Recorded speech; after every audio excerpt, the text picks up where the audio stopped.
For the details, we have mobile journalist Merimon Reyes. Merimon, go ahead.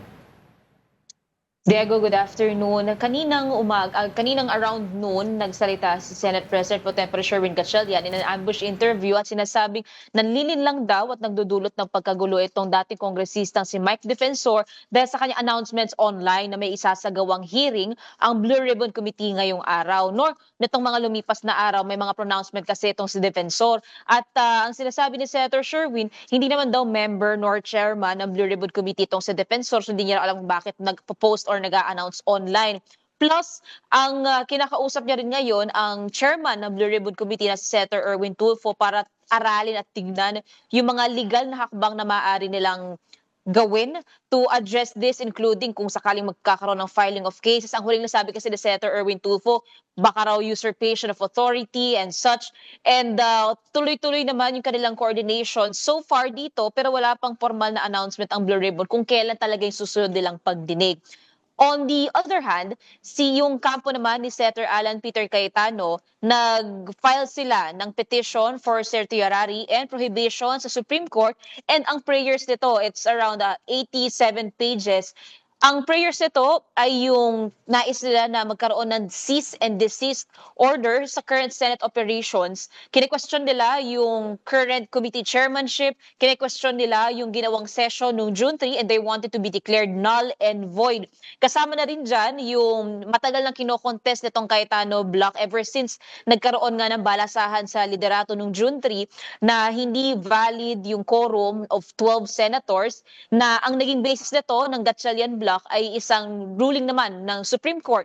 So kabilang din dyan, pinabalikan ni Senator Cayetano sa live stream niya kasi ngayon ongoing siya, yung nilalaman ng petition nila na patuloy na kine-question itong current power struggles and yung shifting, and they're hoping magkaroon muna ng cease and desist sa operasyon ng Senado. So far, ongoing pa ngayon yung live stream ni Senator Cayetano, pero what we noticed doon sa petition, wala ang pangalan as petitioners or respondents na pangalan nila Senator Joel Villanueva at Senator Mark Villar.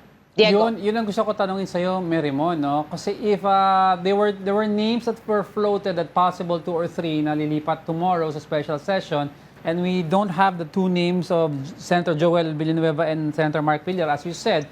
So what happens, Merimon, if tomorrow those 2 end up with the majority block, so that brings their number to 14? Am I correct? Pag ganun ba, parang moot and academic na ata yung petition ni Senator Cayetano.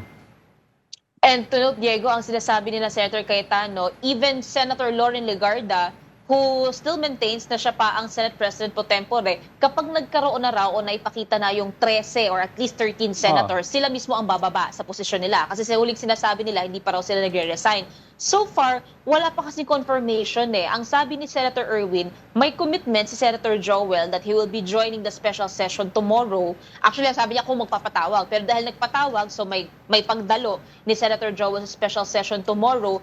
Pero walang commitment ng pag-over the backward o yung pag-aanib sa majority block.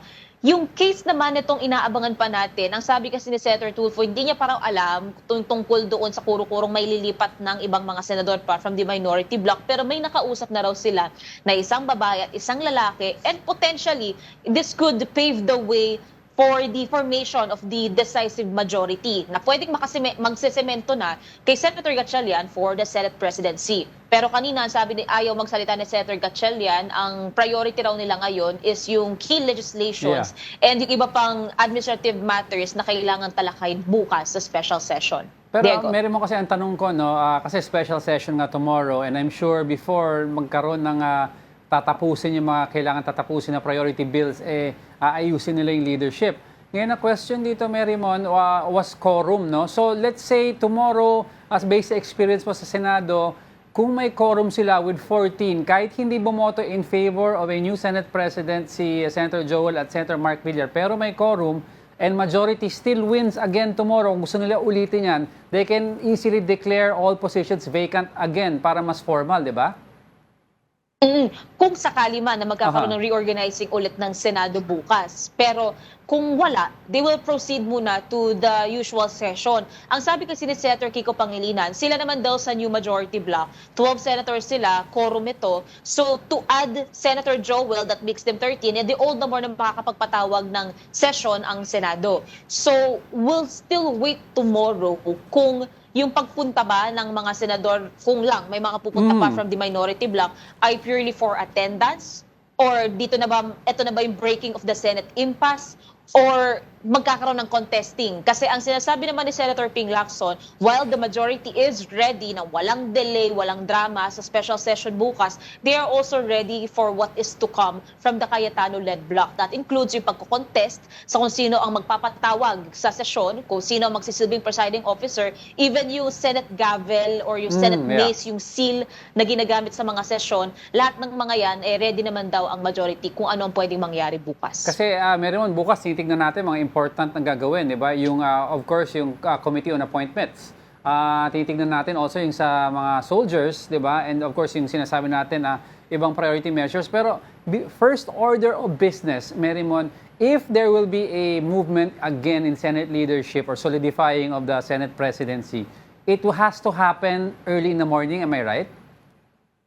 Well, they will be beginning the special session. Nag-confer na ang House dito, 9 a.m. tomorrow. Okay. And then yung sa Commission on Appointments, ang sabi ni Senator Gatchalian, para around 11, magbe-break muna sila. CA naman sila for the confirmation of the promotion of these uniformed men. And then tuloy sila. They're eyeing for the session tomorrow to end around 4 to 5 o'clock in the afternoon. So, anything could happen 9 a.m. onwards. Pero so far, yung pinakadaloy ng agenda nila, we're yet to really see the final agenda for tomorrow. All right, and of course, Merimon, anything else should we expect from the Senate? Before I let you go, baka may rundown ka na ano pa pwede natin asahan.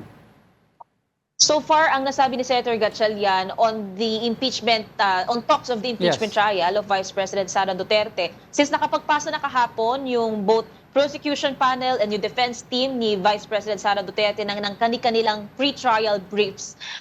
Tomorrow, on Thursday, inaasahan naman yung pagsisimula ng pre-trial conference. Dito ilalatag, aayusin yung mga testigo, yung mga ebidensyang ipepresenta sa trial proper, even yung streamlining ng magiging timeline ng trial. So far, all systems go pa naman pagdating sa impeachment, and ang sabi ni Senator Gatchalian, for now, siya ang magsisilbing presiding officer sa impeachment trial. Diego. Ay, quickly lang, last question before I let you go.